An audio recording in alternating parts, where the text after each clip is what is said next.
Welcome to my channel travel book BD. আমার Malaysia সিরিজের প্রথম পর্বে আপনারা দেখেছেন আমরা ঢাকা থেকে কিভাবে কুয়ালালামপুরে চলে আসলাম মালয়েশিয়ান এয়ারলাইন্সে, আমাদের হোটেল এরিয়া এবং আমরা কোথায় খাওয়া দাওয়া করেছিলাম তার বিস্তারিত। যারা দেখেননি সেই পর্বটা অবশ্যই দেখে নেবেন। আমরা উঠেছিলাম হোটেল সিটি ইন, এটা মসজিদ ইন্ডিয়াতে। পরবর্তীতে আমাদের গন্তব্য নিয়ে থাকছে আমার আজকের পর্ব, তাই সাথে থাকুন। এই পর্বে আপনারা দেখতে পারবেন আমার মালয়েশিয়ার বিভিন্ন অঞ্চলে ঘোরাঘুরি। আজকের এপিসোডে থাকছে আমার লাংকাভি ট্যুরের বিস্তারিত। So please stay tune.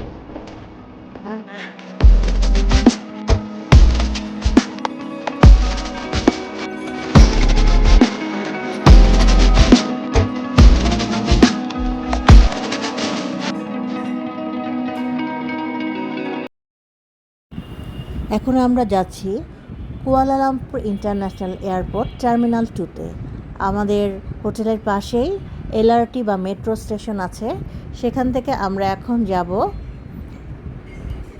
KL সেন্টারে। কেএল সেন্টার থেকে আজকে আমরা আপনাদেরকে দেখাবো এক্সপ্রেসওয়ে করে কীভাবে আপনারা খুব কম সময়ে কম খরচেই এয়ারপোর্টে যেতে পারেন, টার্মিনাল 1 এবং 2 ইন্টারন্যাশনাল এয়ারপোর্টে। আমরা প্রথমে মেট্রোর টিকিট কেটে নিলাম। আমাদের মাত্র 3.5 রিঙ্গিত লাগলো পার হেড। এরপর আমরা এয়ারপোর্টে এসে এক্সপ্রেসওয়ের টিকিট কেটে নিলাম। এক্সপ্রেসওয়েতে খুবই আরামদায়কভাবে, একদম খুবই কম সময়, মাত্র 28 মিনিটে আমরা আজকে এয়ারপোর্টে চলে যাব। সচরাচর যদি আপনি গ্র্যাব বা অন্যভাবে বাসে যান তাহলে আপনার এখানে 1 ঘন্টার বেশি সময় লাগবে, কিন্তু আপনি চাইলে কেএল সেন্ট্রাল যদি আসেন, কুয়ালালামপুর যেখানেই থাকুন, কেএল সেন্ট্রাল থেকে দুইটা ট্রেন যায়, একটা হচ্ছে ডাইরেক্ট আর একটা ট্রানজিট। ডিরেক্ট ট্রেনের যদি আপনি টিকিট কাটেন তাহলে আপনি মাত্র 28 মিনিটে এয়ারপোর্টে যেতে পারবেন। এটা খুবই সুন্দর একটা আরামদায়ক একটা ব্যবস্থা, আর ট্রেনটা খুবই ঝকঝকে এবং খুবই স্পিড ট্রেন ছিল এটা। এই ধরনের বুলেট ট্রেনে এটাই আমার প্রথম জার্নি। বিশেষ করে যারা সোলো ট্রাভেলার তাদের জন্য কিন্তু এটা খুবই একটা বাজেট ফ্রেন্ডলি বলা যায়। এখানে লাগেজ রাখারও ব্যবস্থা আছে, আর ট্রেনটা বেশ ফাঁকাই আছে। চারিদিকে কুয়ালালামপুরের সৌন্দর্য দেখতে দেখতে এই যে আমরা এখন বাগানের ভিতর দিয়ে যাচ্ছি, পাম ট্রি গার্ডেনের ভিতর দিয়ে এখন আমরা চলে যাচ্ছি।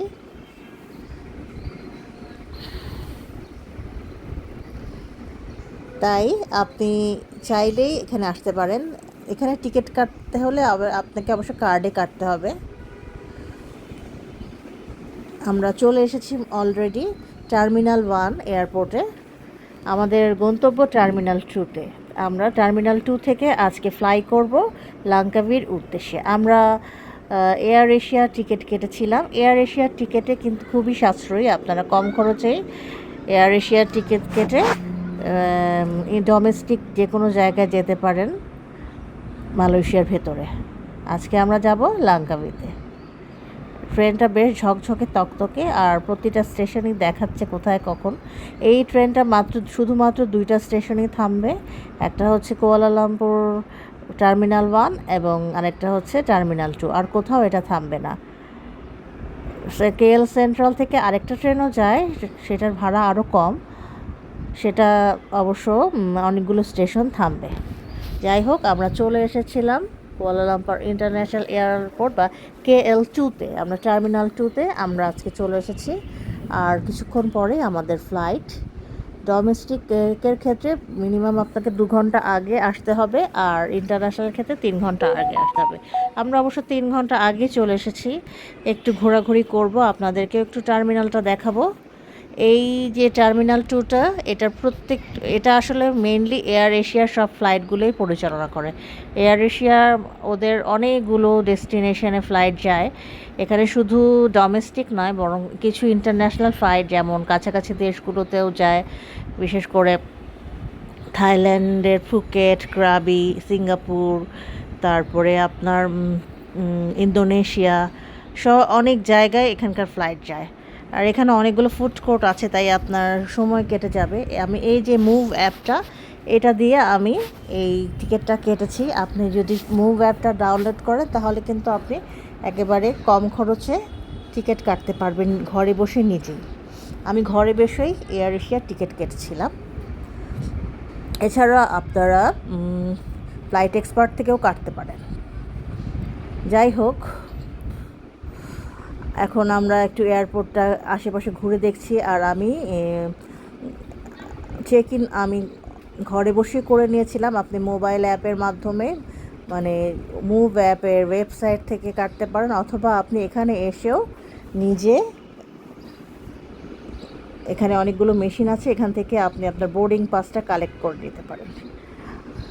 হাতে সময় আছে আর নামাজেরও সময় হয়ে গেছে, তাই আমি এখানে এসেছি মেয়েদের জায়গায় নামাজ পড়ে নিলাম। এরপর আমরা একটু লাঞ্চ করব। আমি জলিবিতে চলে আসলাম। জলিবি একটা খুব ফেমাস এখানকার ফাস্টফুড চেইন শপ। আর মালয়েশিয়ায় একটু সুবিধা, এখানে সব কিছুই মোটামুটি হালাল। তারপরে আপনারা জিজ্ঞেস করে নেবেন। কিছু কিছু প্রভিন্সে অবশ্য মানে বেশি হালাল থাকে না।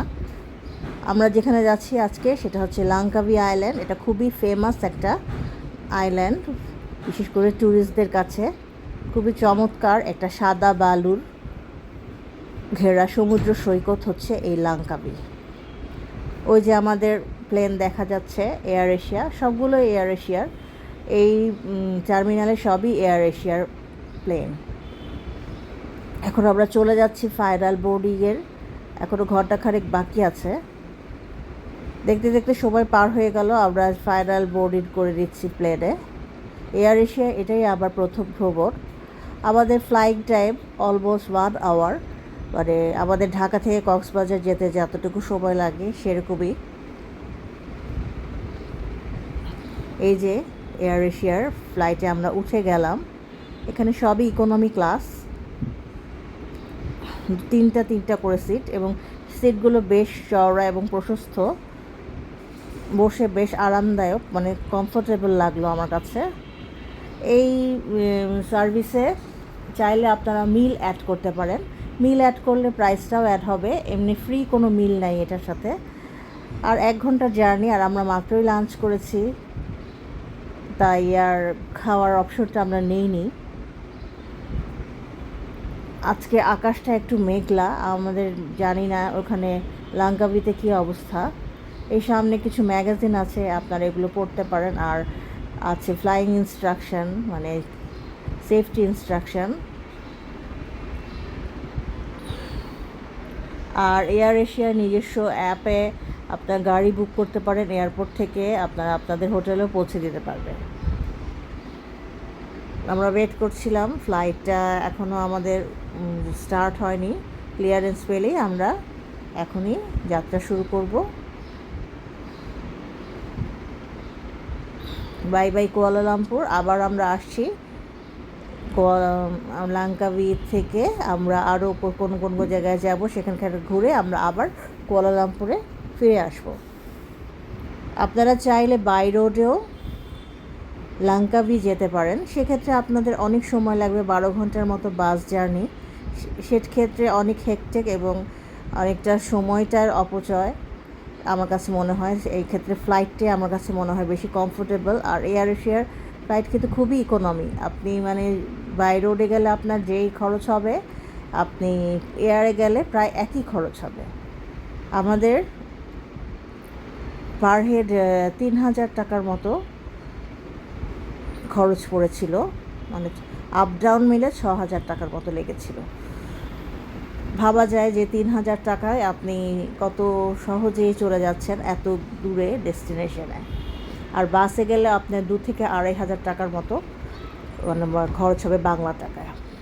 এটা অবশ্য নির্ভর করে আপনি কত আগে টিকিট কাটছেন। তবে এয়ার এশিয়ার ফ্লাইট মোটামুটি অ্যাভেলেবেল থাকে, আমাদের অনেক সিটই ফাঁকা আছে।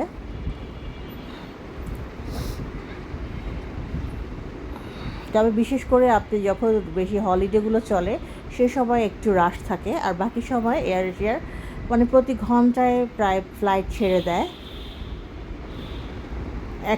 একদিনে অনেকগুলো ফ্লাইটই থাকে, তবে বেশিরভাগ ফ্লাইটই বিকালবেলায়। আমরা এখন মেঘের উপরে চলে এসেছি। নিচের ছোট ছোট মানে মেঘের পুঞ্জগুলো দেখতে খুবই ভালো লাগছে, আর নিচে কিন্তু সমুদ্র দেখা যাচ্ছে। ক্যামেরায় কতটুকু বোঝা যাচ্ছে জানি না, উপর থেকে বেশ ভালো লাগছে।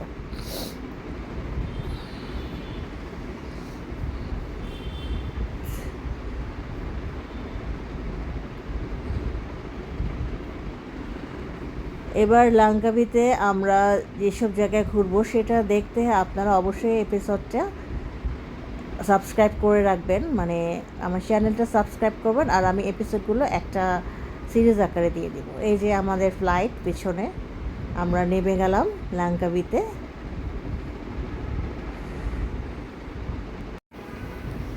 এয়ারপোর্টটা বেশ গোছানো, ছোট হলেও অনেক ছিমছাম এবং গোছানো। এটা কিন্তু একটা ইন্টারন্যাশনাল এয়ারপোর্ট, বিশ্বের বিভিন্ন দেশ থেকে ডিরেক্ট এখানে আসা যায়। আগে বাংলাদেশ থেকে সরাসরি হয়তো আসা যেত আমার যতটুকু মানে মনে হয়, কিন্তু এখন মানে আপনাকে ট্রানজিটে নিয়ে আসতে হবে কুয়ালালামপুর থেকে। আমরা চলে আসলাম, আমরা একটা গ্র্যাব কল করলাম। মালয়েশিয়া গ্র্যাব অ্যাপটা কিন্তু খুবই জনপ্রিয়, আপনি অবশ্যই যদি সফরে আসেন গ্র্যাব অ্যাপটা ডাউনলোড করে নেবেন। এখন আমরা চলে যাচ্ছি আমাদের হোটেলে। আমি হোটেল অলরেডি বুক করে রেখেছি, সমুদ্রের পাশ দিয়ে যাচ্ছি, খুবই সুন্দর লাগছে। ওই পাশে পাহাড়, পাশে সমুদ্র, আর আমাদের গ্র্যাব চলছে। বেশি দূরে না আমাদের হোটেলটা যেতে, মানে কম সময় লাগবে দেখলাম যতটুকু আমি গুগল ম্যাপ ধরে। আমরা চলে এসেছি অলরেডি। আমাদের আজকের ডেস্টিনেশন হচ্ছে স্যান্ডি বিচ রিসোর্ট। আমি অ্যাগোডা অ্যাপ থেকে আমাদের এই রিসোর্টটা বুক করেছি। খুবই অল্প টাকায় আমি এই রিসোর্টটা পেয়ে গেছি, একেবারে সি ফ্রন্ট। আমাদের রিসোর্টটা বিচ ফ্রন্টেই অবস্থিত।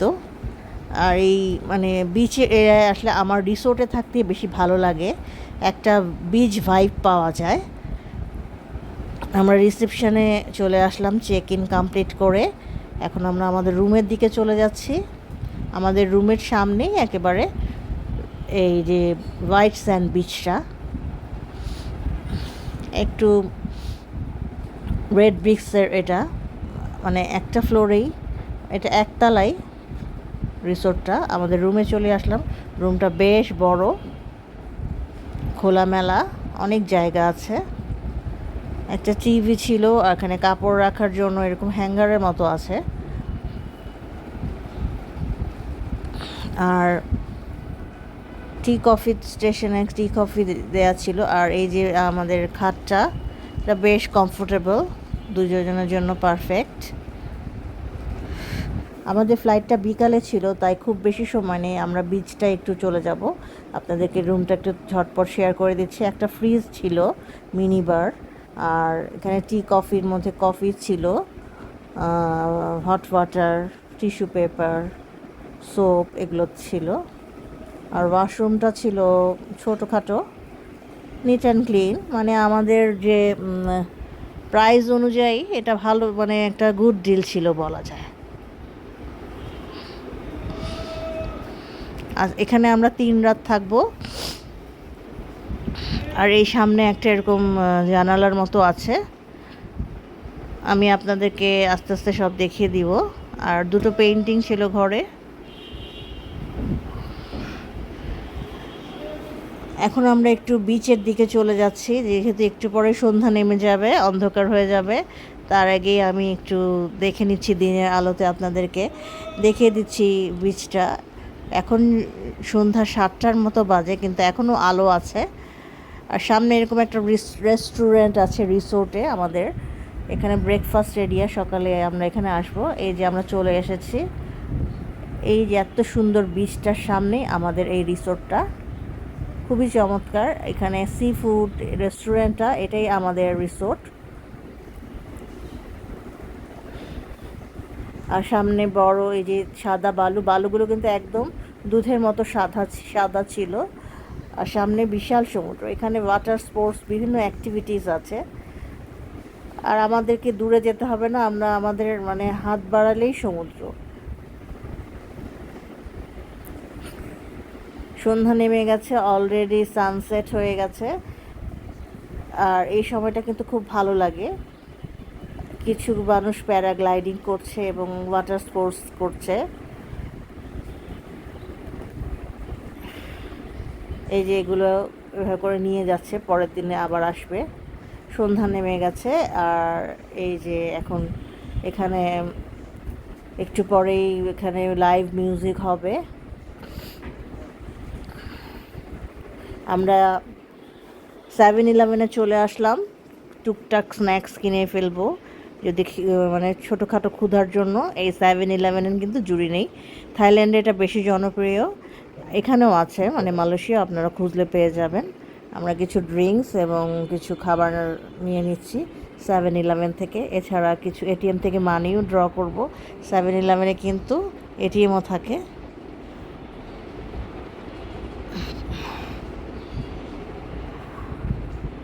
আমি একটু চকলেট মিল্ক নিয়ে নিলাম আর এমনি প্লেন মিল্কও নিলাম।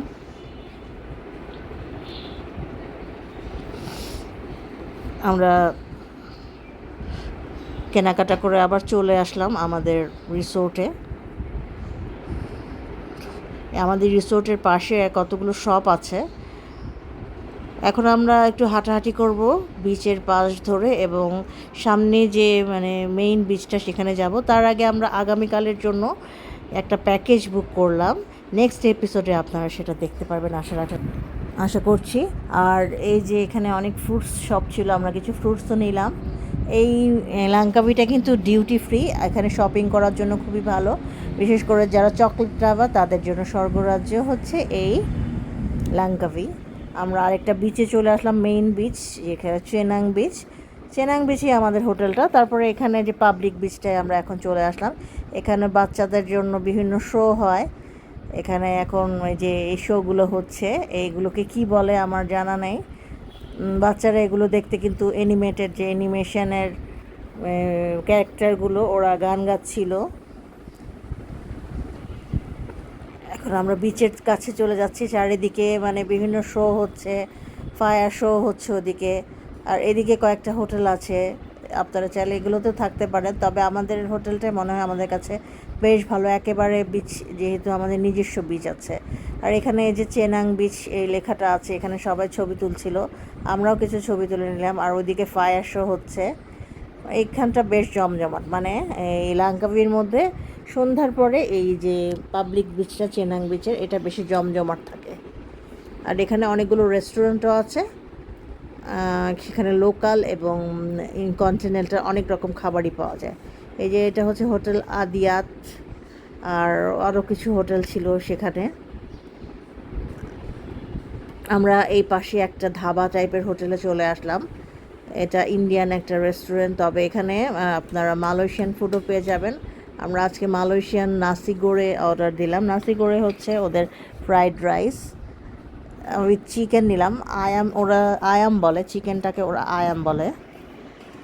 আর সাথে ছিল সালাদ, ছিল কিছু শসা কিউকাম্বার সালাদ, এবং চিকেন ফ্রাইটাকে টুকরো টুকরো করে দিয়েছে। পরের দিন সকালবেলায় আমরা ব্রেকফাস্ট করেই এখন বেরিয়ে যাব। সকালের সমুদ্রটা অন্যরকম সুন্দর। আজকে আমরা এই আশেপাশে ঘুরে দেখব লাঙ্কাভির, বিভিন্ন আইল্যান্ডে যাব এবং এখানকার ফেমাস সব জায়গাগুলো আপনাদেরকে ঘুরে দেখাবো। তাই নেক্সট এপিসোডটা অবশ্যই দেখবেন। আর চ্যানেলটা সাবস্ক্রাইব এবং লাইক এবং শেয়ার করতে ভুলবেন না। এই যে আমাদের রিসোর্টটা, এখান থেকে বসে বসে বারান্দা থেকেও কিন্তু খুব সুন্দরভাবে সমুদ্র উপভোগ করা যায়।